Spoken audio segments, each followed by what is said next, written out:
When we think about the word discipline, one of two things usually springs to mind: hard work, or maybe even the name David Goggins. When people like you and me say we want to become more disciplined, what we're really saying is a few things. I want to get my act together. I want to get better grades. I want to make more money to show off. And of course, I want to show off with all my money. But there are two major problems with this. First, discipline is just plain hard. If it were easy, everyone would be sporting a six-pack and cruising around in Lamborghinis and Bugattis. The other problem is that we seem to think a random motivational TikTok video at 3 a.m. is magically going to make us disciplined the next day. But let's be real, we all know we're hitting that snooze button the second that 5 a.m. alarm we set goes off. So, how do we actually become disciplined?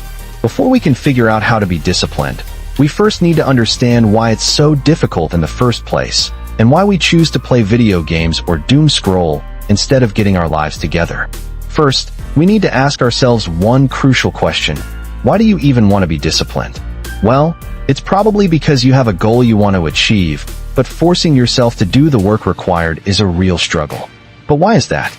Well, it's because every single technological advancement in our modern society has conditioned our brains to crave comfort and avoid any kind of discomfort. This makes being disciplined that much harder. For example, are you feeling hungry but there's no food in your fridge? No problem, you can get McDonald's delivered in 5 minutes with a few clicks on your phone. Want the feeling of progress in life, but you don't want to put in the work? Easy, you have video games. Want the feeling of love, but you're too scared to talk to women? You've got the incognito tab ready to go. So, how do we actually become disciplined when everything seems to be against us, including our own brains? Let's explore the concept of video games, as I think this will help you understand what I'm about to say. In some RPG video games, everyone starts at level 0, and there are skills you need to level up in order to get stronger and fight harder bosses. To level up these skills, you need experience. This often means sitting on your butt all day constantly slaying level 2 goblins to grind for XP. Discipline is a lot like leveling up a skill in a video game. No one is born with discipline, and everyone starts at level 0. Unless real life was made by EA, and you get the option to pay $100 to unlock discipline level 100. But anyway, there's actually a way you can level up your discipline in real life. And that is, you need to face some kind of resistance and force yourself to do the work that you don't want to do. Every time you don't want to do something, that's an opportunity to level up your discipline skill. Think of it as a goblin spawning, and it's your chance to kill it and level up. For example, you have a thought that you should do your homework, but you really don't want to do it. That's the same as a goblin spawning in front of you in a video game, an opportunity to level up. Then, you force yourself to do your homework, gaining discipline XP, which is equivalent to killing the goblin in the video game. Getting better at being disciplined is like getting better at shooting basketballs. You don't get better by watching countless videos on how to shoot basketballs, like how you're watching this video right now on how to be disciplined. You only get better by practicing over and over again, shooting basketballs. You shoot over and over, and with being disciplined, you do the task when you don't feel like it, over and over again. When we see that Asian kid that's pulling 12 hours of studying every day, we automatically think that he's just born with that level of discipline. But in reality, they've just been training and leveling up their discipline skill longer than you have, and also having the possibility of no dinner for a week if they return home with even 1 B on their transcript. If you still think that Asians are genetically gifted to be smart and disciplined, and that discipline cannot be improved, well, I'm gonna put some nerd glasses on and get a little bit sciencey here. There's a part in our brain called the anterior mid-cingulate cortex. I'm calling it the AMCC. It essentially controls your willpower, and willpower is basically a person's ability to control their own actions in order to pursue long-term goals, aka discipline. A study found that obese people had smaller AMCCs in their brains, and fit people had larger AMCCs. This means that you can actually grow your AMCC. So how do you grow it? Well, it's simple, just like how you level up your discipline. You do things that you don't want to do. But going to the gym 6 times a week for 2 hours a day may feel like SEAL training for most people. But if you find it enjoyable, it will not grow your AMCC. It has to be something you hate. For example, maybe not hogging a machine for 2 hours straight.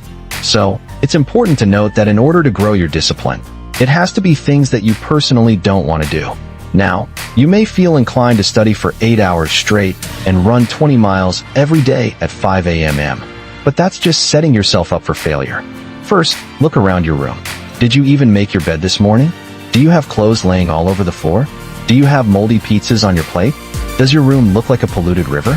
If it does, then it's a sign that you're not ready for an 8-hour study session and a 20-mile run. You want to start with the small disciplines first. If you don't have the discipline to make your bed in the morning, how would you even have the discipline to study for 8 hours or run 20 miles? It's like trying to fight a level 100 boss when you're only level 1. The way you act in small situations will often be the way you act in bigger ones. How you do anything is how you do everything. Small disciplines and annoying chores, like doing dishes or something as simple as making your bed, or even cleaning up your dog's poo, are actually really important and shouldn't be overlooked. Since these chores happen so much throughout our day, it opens up more opportunities to level up our discipline. It's like having more goblins spawning to kill for XP. If you make it a habit of washing dishes or cleaning up after your dog every time you don't feel like it, you will consistently train your discipline. Over time, your brain will automatically start doing tasks you usually avoid, making discipline easier because you've conditioned yourself through small, annoying chores. This is similar to the compound effect, where small actions accumulate to big results. Now, if you don't know where to start, you can set yourself daily or weekly non-negotiables. These are minimums that you're going to do every single day. For example, the non-negotiables I have for myself are to work out at least 4 times a week and do at least 3 hours of deep work every day. I don't like working out or scripting videos, which is a part of my deep work, but by setting these non-negotiables, I'm constantly training my discipline, and I'm always moving towards my goals. But you want to start small and make the non-negotiables reasonable so you can almost always stick to them. Eventually, when these become easy, just add more to the non-negotiables. Some people may think that discipline is an act of pulling yourself through constant discomfort and torture for the rest of your life. While it may seem like it, it can also be seen as an act of self-love.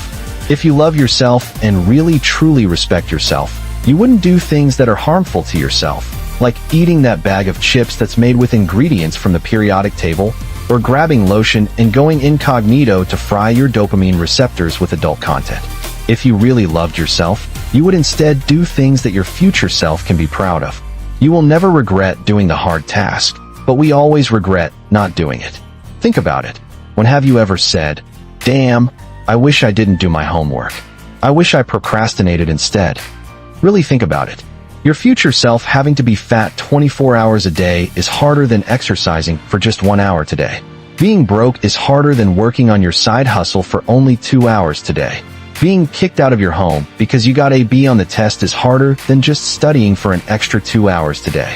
If I am faced with a hard task, like scripting this video right now, I would always say to myself, I'll be glad that I did it at the end anyway. So why not just do it right now? If you know that doing the hard task will make you feel good at the end of the day, then you have the perfect reason to go do it. But now, let's imagine your morning is like a breakfast buffet. You start with a bowl of plain oatmeal. It's alright, a bit bland, but it tastes good enough for you. Then you spot a stack of pancakes drenched in syrup and decide to dig in. They're delicious, and your taste buds just want more of it. But now the oatmeal seems even more bland and more boring.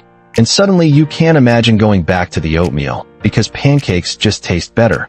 This scenario is a lot like starting your morning by scrolling through TikTok instead of tackling something hard and productive like studying or running. TikTok is a stack of syrupy pancakes. If the pancakes didn't exist, you'd probably stick with the oatmeal and still find it tasty since there's nothing better to compare it to.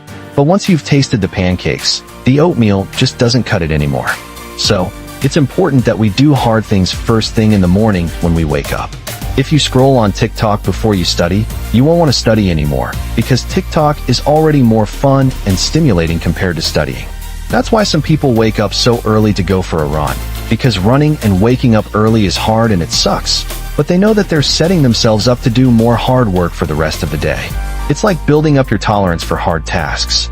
If you can survive a hard morning run, then studying would seem like a walk in the park.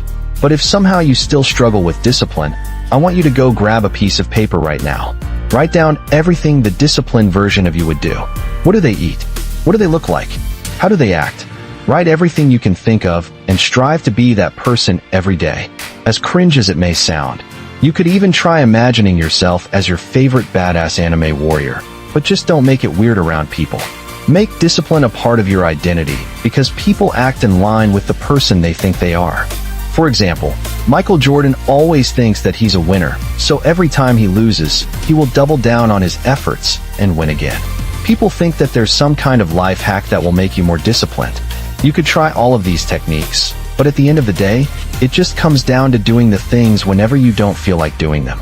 It's going to suck, but the suck is going to eventually pay off, and your future self will thank you for it. And you will look back and be proud of the work that you put in. Anyway, I hope that this video has helped. Subscribe if you learned something new.